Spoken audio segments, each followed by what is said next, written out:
We aren't even 5 months into 2024 and we've already lost over 25 women this year to domestic violence. That's more than one woman per week. And I know as a bloke, this is devastating and I'm just wondering how and why this continues. Exactly right. And just Monday morning, 28-year-old Molly Ticehurst was found murdered at her home in New South Wales while her former partner was out on bail. This death comes only a week after 5 women and 1 man are killed at the Bondi attacks. So today we're joined by an ex-freshie, Jamie Burcide from On The Cusp, who is leading the fight rallying at Parliament House this Saturday morning. Jamie, it's great to have you here. I wish it was under better circumstances. I know, it's really lovely to be in the studio. It's great seeing your beautiful faces, but unfortunately the topic is a little grim. But as you said, you kind of spoke to it really beautifully. There's a protest happening this Saturday that's run by this organisation called What Were You Wearing? Now, this is a national series of rallies. There's going to be a rally in every capital city. So in Adelaide, it's happening this Saturday at Parliament House at 11. It's from 11 until 1. And it's essentially all getting together and uniting for this really serious cause of violence against women that is a genuine epidemic. The stats are getting higher. The number of women are getting murdered more frequently. I think on average at the moment, it's every 9 days a female is murdered in Australia. There's been 30 murders since the beginning of the year already. And I think that reflecting on the severity of it, you know, obviously the Bondi attacks is one thing because it's like a crazy stranger coming out with a knife, attacking 6 people, like murdering 5 women, trying to attack a baby. Like, it's a pretty alarming thing to see. It's really gotten Australia's attention. And yes, that's extremely sad. But I think that talking about violence against women in general, it's not only crazy attacks of people coming out with knives and going to shopping centres, it's also happening at the hands of intimate partner violence. 1 in 4 women will be violently attacked by an intimate partner in Australia. So the stats are really, really high. And because it's getting progressively worse, and it's been getting progressively worse over the past couple of years, it's really important to do something about it. And so this rally is a really great way to show up, show support, be an amazing ally, and start like getting the government's attention to start incentivizing these initiatives and giving more funding to support people that need it. Yeah, Definitely. absolutely. Jamie, just to backtrack on something you just said about the stats increasing, and it might be a hard one to answer, but do you have an idea of why these cases are increasing and why we're seeing so much more domestic violence now? I can theorize as to why I think it's the case. I think that it's the case for a number of reasons. I think that more people are starting to report these kind of incidences. I think that there's a bit of a pressure cooker in terms of everything from like toxic masculinity and intimate partner violence and sexual violence and things like that. So I think that we're just a lot more aware of what's going on. Why that's the case? I mean, we live in a society where men aren't taught to be able to express their emotions in a healthy way.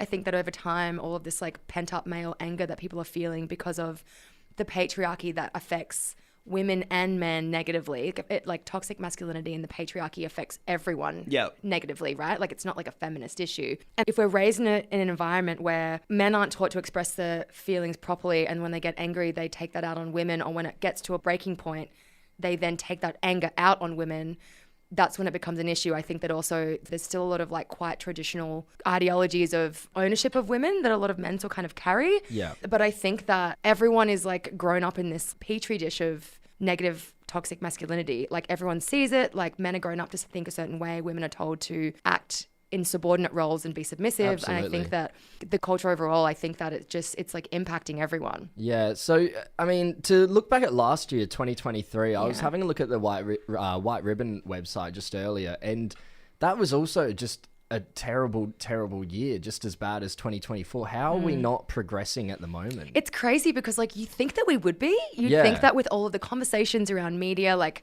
people are really aware of these issues more than I've ever kind of experienced, but they're getting worse. They're getting worse. And I think that it's kind of an echo chamber where just because we're seeing it talked about doesn't actually mean that it's changing for the better. That's something that I've had like a hard realization with myself. And I think that because of the cultural things in terms of like financial pressure, there's a really big mental health crisis happening in Australia. I think COVID's really amplified a lot of these like negative issues that we have within Australian culture. Yeah. I think that that's also just amplified violence as well. So as a couple of blokes like us, what can we do to keep making this conversation happen and standing up and stopping this once and for all?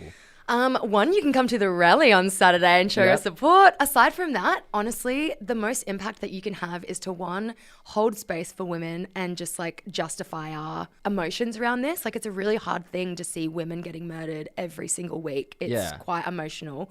Like, I don't even feel safe walking the streets alone, you know? No. So I think that, one, holding space and being a part of these conversations is really important. Doing your own research is really important.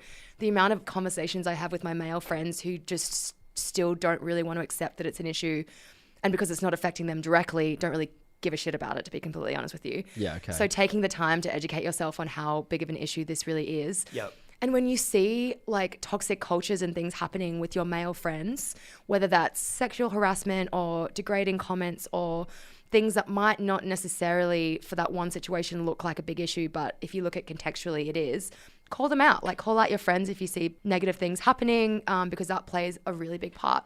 I mean, that is a classic example of using our voices to get this message across. And speaking of the rally, when we go to that on April the 27th, what is the best way to speak your mind and speak what you're thinking when you go to the rally? Is it the yelling out? Is it making signs? What do you do for someone who hasn't been to one of these before? Make a sign. Make a fun sign. I'm a big fan of a sign. They can be as witty as you want them to be. When you get there, we have some amazing speakers coming.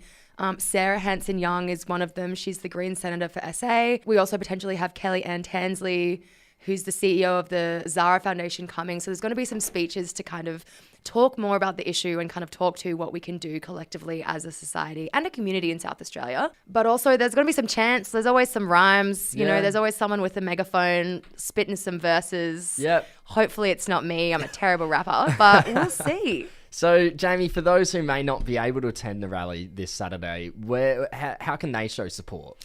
Again, I think it's just making yourself educated on this issue. Like, if you're a man, I think that taking the time to kind of read through some articles, read through the stats, they're pretty alarming. Like, they're pretty bad statistics in terms of like just how common violence against women is. And would you say the best place to go would check out the White Ribbon website, or where can people educate themselves? Yeah, the White Ribbon website's a great one. Another great one is Our Watch. They have some really amazing statistics. There's also the ABS, like Bureau of Statistics, that have some really great ones that are like government kind of funded. So yeah, have a look on any of those. They're all out there. Honestly, just chuck it in Google and there's going to be millions of things coming up. Amazing. Well, Jamie, thank you so much for coming in and standing up for this. But the bottom line is, Jamie shouldn't have to be the one coming in here and standing up. One death at the hands of a man is one too many. Violence against women must stop, and it's up to everyone to take a stand against it. Don't sit back, stand up, and head to the Adelaide rally on violence against women this Saturday from 11 till 1 at Parliament House. If you need the Lifeline and 1-800-RESPECT numbers are always available for you to call. Jamie, again, you've been a pleasure. Thank you so much for this morning. Thank you so much. See you guys all at the rally.